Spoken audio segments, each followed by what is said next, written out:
Acknowledging your pain as a light-skinned Black woman is actually the first step towards healing. And loving your skin tone does not cause colorism. Hello, beautiful light-skinned ladies. Welcome back to the channel. This is DOLCE. If you're new here, I make videos about light-skinned Black women's experience. I talk about the color discrimination that we face, multiculturalism, and overall feminine strategy. Welcome back to the Light Skin Guilt series. Yay! And in today's episode, we're going to talk about 7 steps to learn how to love our skin tone as light-skinned women. Not liking our skin tone as light-skinned Black women can manifest in very painful and harmful ways. We might find ourselves literally apologizing for being so light-skinned, kind of as a way to beat people to the punch. We may even neglect skincare and sunscreen to avoid the inevitable lightening effect that happens when you use products like retinol. Sometimes we may even persistently feel like our skin tone is pasty and ugly because that is the constant messaging we are receiving from our community. Some of us might even engage in harmful behaviors like excessive tanning, neglecting to use sunscreen, as I previously mentioned, or deliberately trying to darken our skin with makeup or body sprays, which can cause psychological harm. Just as bleaching can have negative psychological effects on darker skinned people who bleach, darkening and intentionally tanning can also have those adverse psychological effects as well and send us a message to our subconscious that our skin tone is not acceptable and not beautiful. All of this stems from a place of deep-seated discomfort with our skin tone, inherited from the toxic messaging that we're constantly receiving from the Black community about our skin tone. So to love our skin tone as light people, we are going to have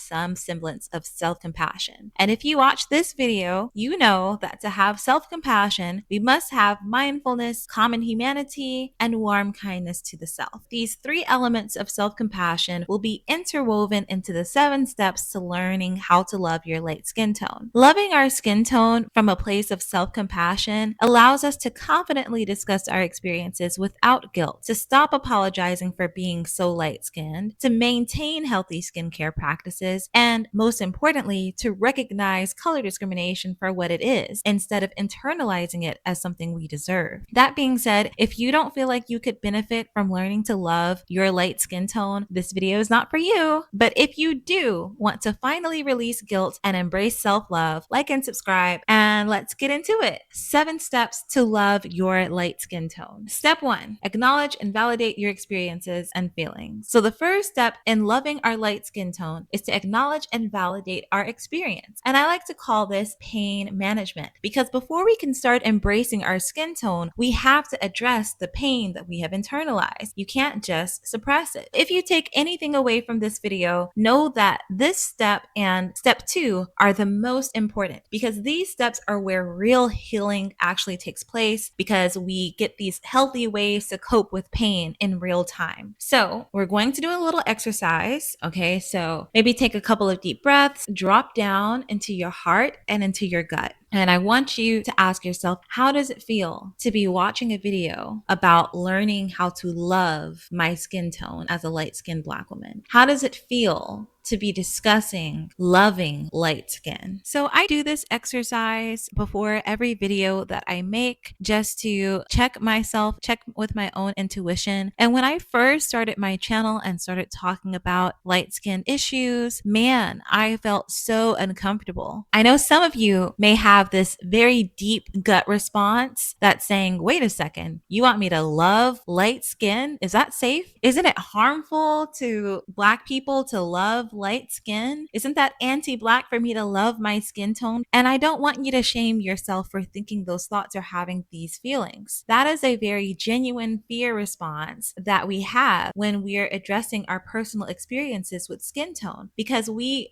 fear that we might inadvertently contribute to colorism, which can cause us to feel hesitation when it comes to watching videos like these, sharing our stories. It can even create a mental block where we don't even allow ourselves to reflect privately. You may be watching this video in private, no one is around, but still that discomfort is there. And I understand it completely. We don't want to be labeled as colorists or feel like we're contributing to harm against darker skinned people. And so I actually want you to pat yourself on the back for feeling that discomfort because it shows that you have a reflective process, and that's very admirable. You have empathy that is properly functioning, okay? But let's be very clear. Acknowledging your pain does not cause colorism. Acknowledging your pain that you have experienced as a light-skinned Black woman is actually the first step towards healing. And loving your skin tone does not cause colorism. In fact, it helps you build your own self-esteem and helps you undo some of the negative, harmful messaging that you may have internalized about your skin tone. I want us to deepen our mindfulness practice and think about this a little bit deeper. Now that we have become mindful that we may have some discomfort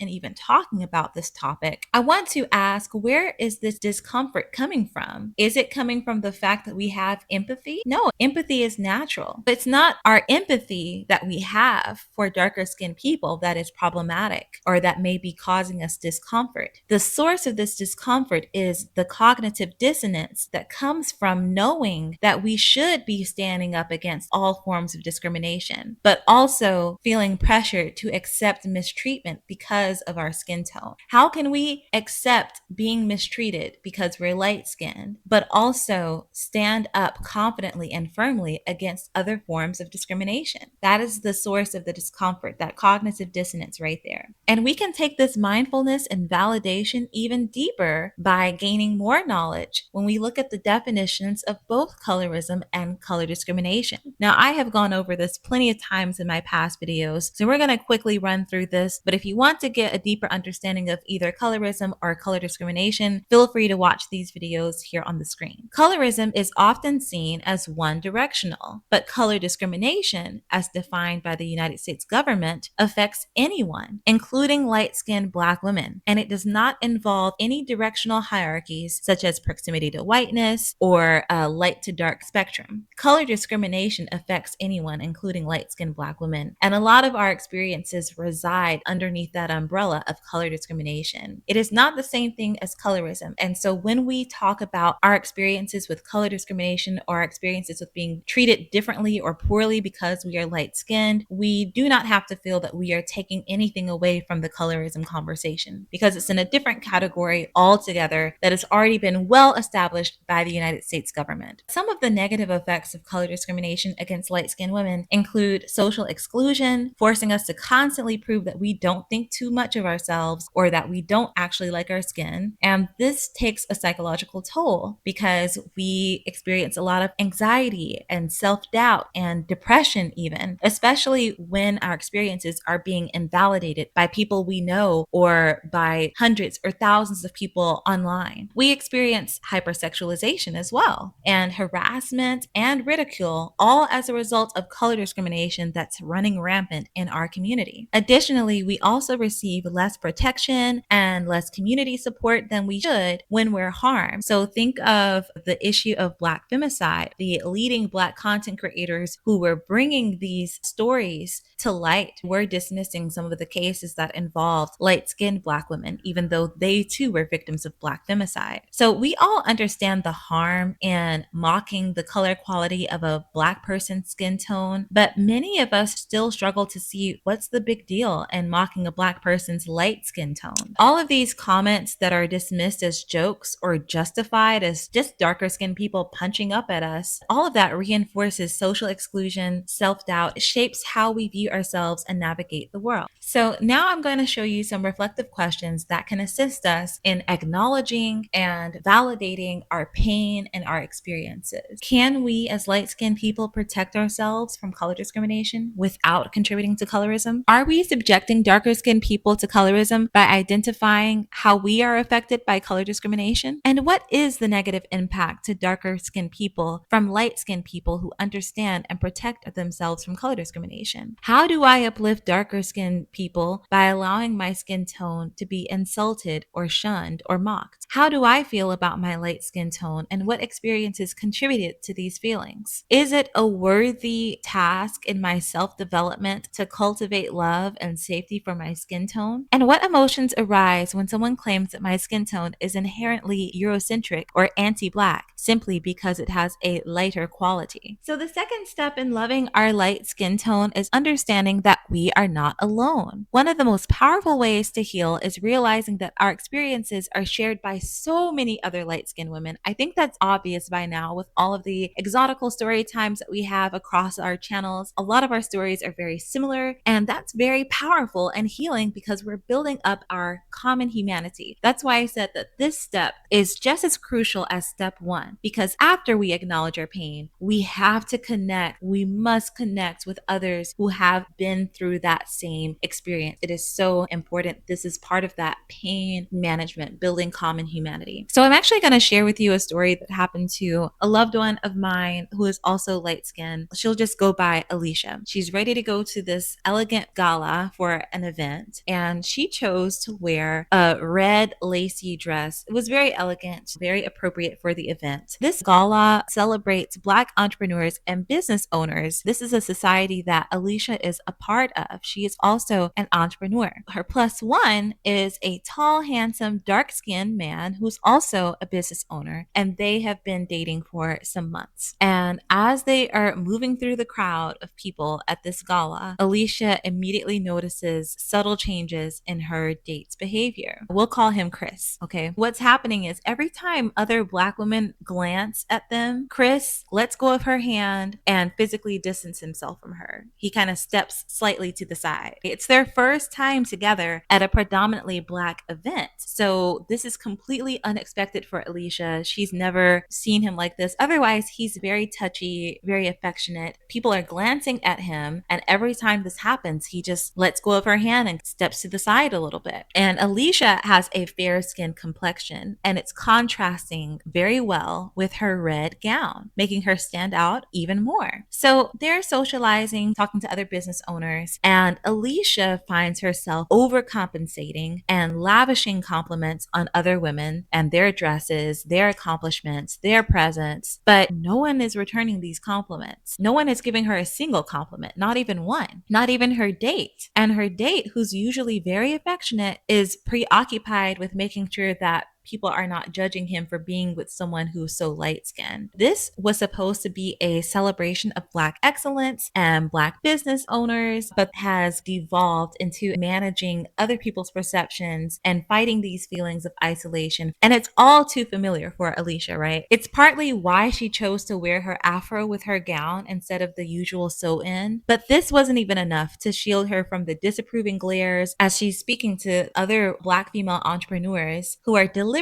withholding compliments from her. By the end of the night, Alicia's date has completely abandoned her. Like, he's nowhere near Alicia. And even the few non-Black attendees who are at this gala notice what's going on. And so they start to socialize and keep Alicia company for the rest of the evening. And it's so funny because Alicia has faced this stereotype that she prefers socializing with white people, when the truth is that a lot of times at events like these, she's just simply not welcomed warmly among her own community. It just so happens that she's more warmly welcomed by non-Black people. Even though this is something that happened to someone I personally know, this is not just her story. I know that this scenario plays out again and again at networking events, family gatherings, social spaces where we're supposed to feel welcomed, and that sends a very negative message to us about what our skin tone means. Some of us even have parents who were worried about us being too light-skinned because of how we were going to be treated. That's definitely my experience. I grew up hearing my mom tell me, "Oh, I'm so glad you're darker than me," that she thought I would be darker, telling me that she thought that my dad was darker than he actually is, but being thankful that I was darker than her. And some of us have been hearing derogatory nicknames for our skin tones for our entire lives. And social media has only amplified that ridicule that our culture puts us through, pushing this idea that our pain isn't real and that skin tone discrimination against light skin isn't real. That's why common humanity is essential, because it helps us cut through all of the distractions and the people who don't relate with us and connect to the people who do have our same experiences so that we cannot be gaslit.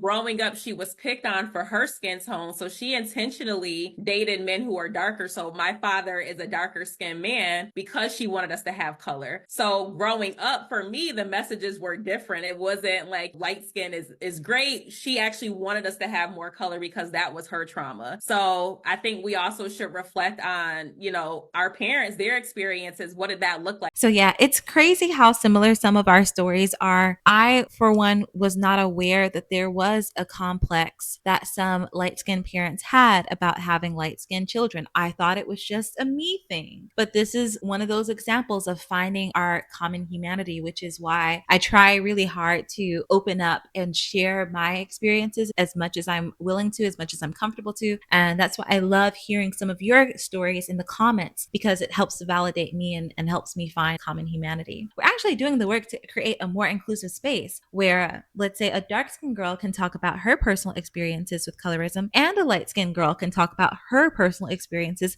with color discrimination. So when we share our stories, we often discover that what we thought were just private, anecdotal, anomalous incidents are actually shared experiences. So step 3 is to develop a loving relationship with your skin tone. Now that we have acknowledged our pain in step 1 and we found common humanity in step 2, we can begin the journey of truly embracing and loving our light skin tone. So I'm reading my script right now and I'm just thinking how radical it is that it's radical for a light skinned woman to develop a loving relationship with her skin tone. Like, we have seen so much propaganda and media about it's important that Black children know that their skin is beautiful. But when it comes to talking about this, it just boggles my mind how radical it is. So I want to share with you the first thing that I started doing to develop a relationship with my skin tone, which was to affirm my skin tone, affirm the beauty that my skin tone brings and the identity that my skin tone represents. And I do that by making affirmations. I did make an affirmations video early on when I first started this channel, and I listened to that like almost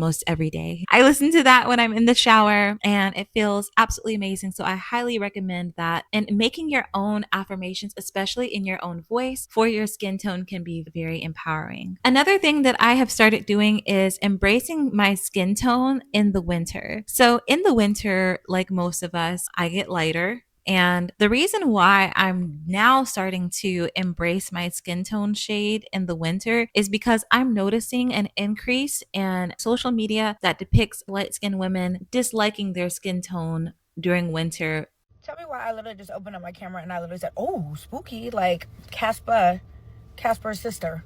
Like, what?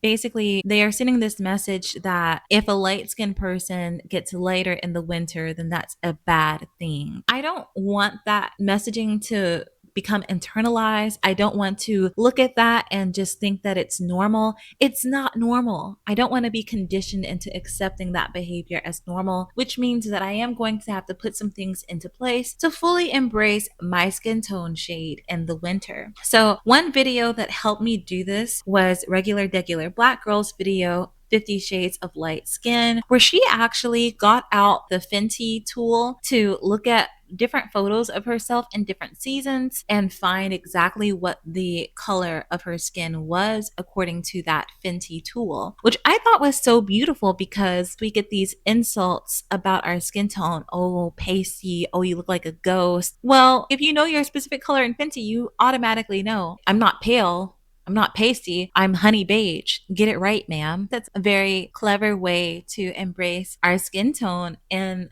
the different seasons, is knowing exactly what our skin tone shade is in those seasons. So highly recommend that video as well. Another thing I did was I stopped intentionally tanning. A lot of us light skinned people are masters at tanning in and out of light skin. So I get lighter in the winter. I'm coming back from a heavy tan. This year, someone in my family actually asked me if I was bleaching my skin. Yeah. So someone actually asked me if I was bleaching my skin because I was so tan in the summer. Let me just fully embrace my light skinnedness for a minute and really rub it in people's faces that I'm comfortable with my skin being so light, my confidence in my skin tone. And that's one of the things that I am personally doing to develop a loving relationship with my skin tone. Now, I usually don't wear makeup in the winter, so that is another thing that I'm doing. I'm not wearing foundation at all. I'm just fully embracing my skin tone. If you are going to continue to wear makeup, but you want to do it in a way that helps you to develop a loving relationship with your skin tone, know your exact shade. Wear the foundation that matches your skin tone, or don't wear it at all. Just like how we can see some of the hypocrisy in darker skinned women wearing very light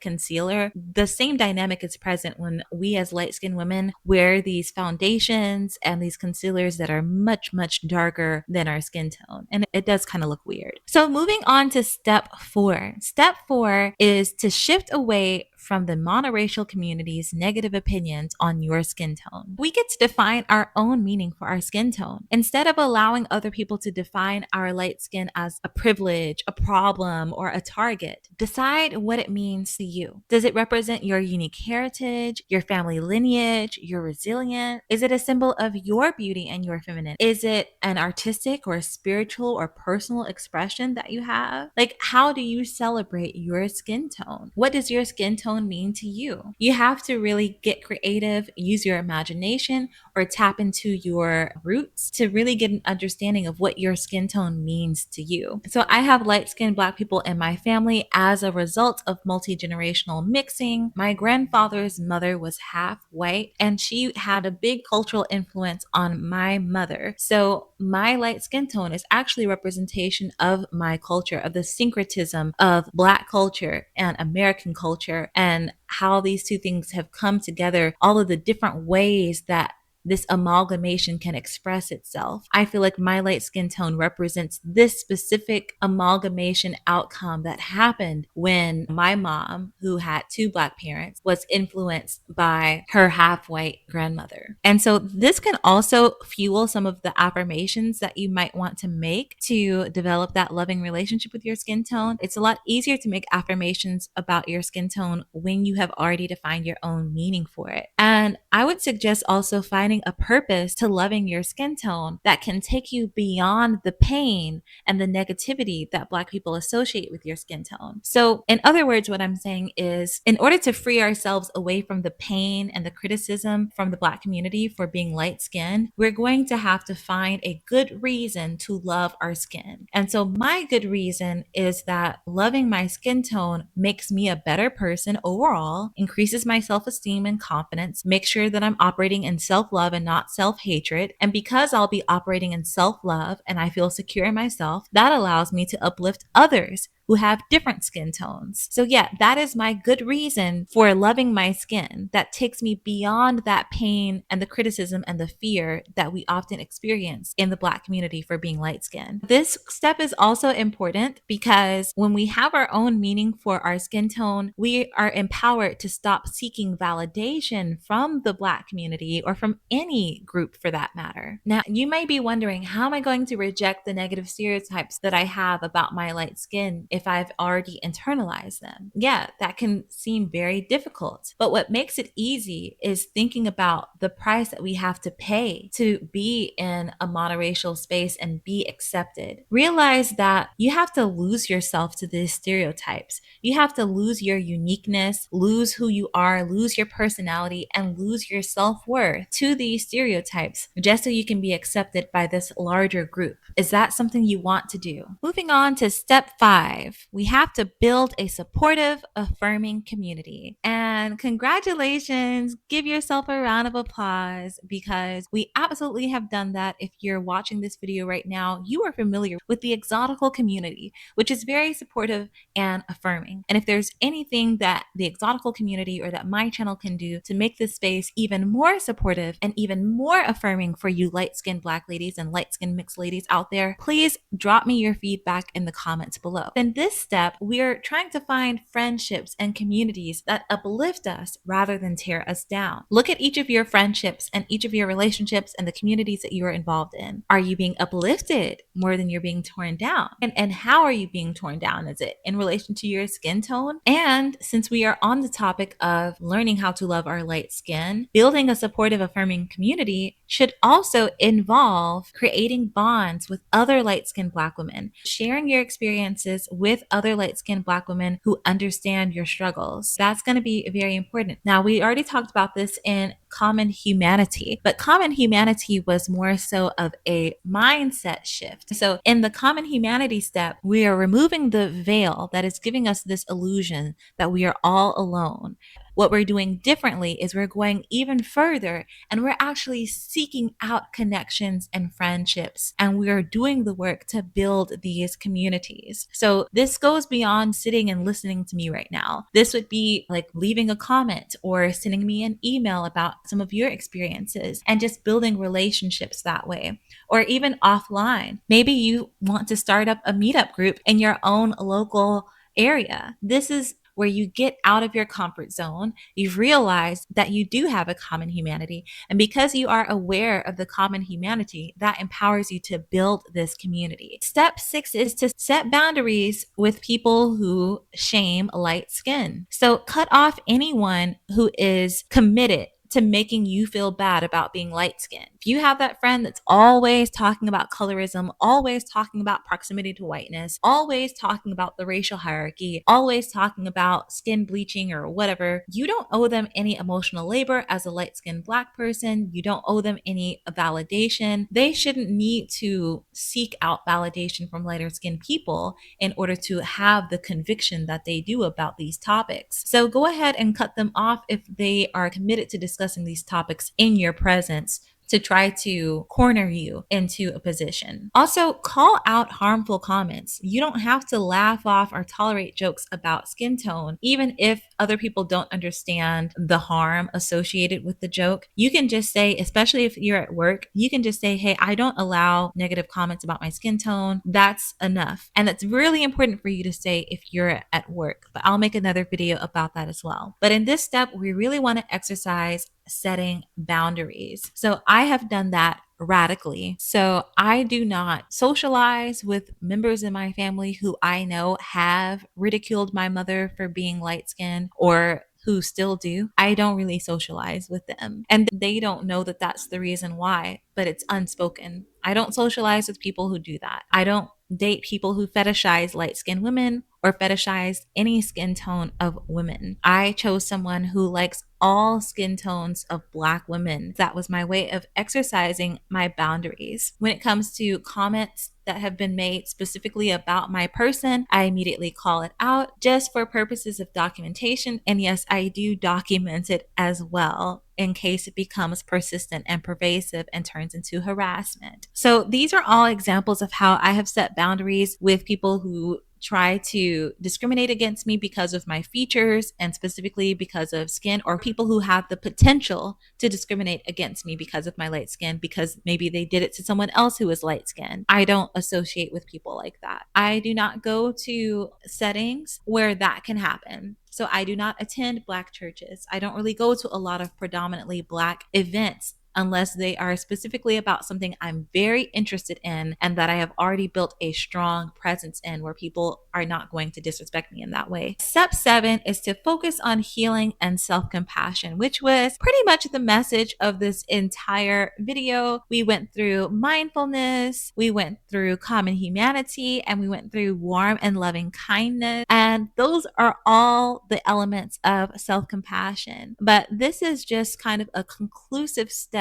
and it should pervade everything that we do in our personal lives to always lead with self-compassion and healing. Any type of internalized shame that we have can be released through journaling, through therapy. I do self-therapy now, and even spiritual practices like spiritual cleanses or working with very compassionate entities that can help release subconscious self-hatred. Also, keep watching the Light Skin Guilt series as well, because this entire series is is rooted in self-compassion. And that's exactly why I created this channel, so that I could share this micro-validating content for light-skinned Black women and direct light-skinned Black women to self-compassion, and also go on this journey myself of self-compassion as it relates to my skin tone, my identity, and my experiences. So if you have implemented any of these 7 steps in your life, or are planning to implement these 7 steps into your life to love your light skin tone, please share me your thoughts and your experiences down below, and let's start a conversation, right?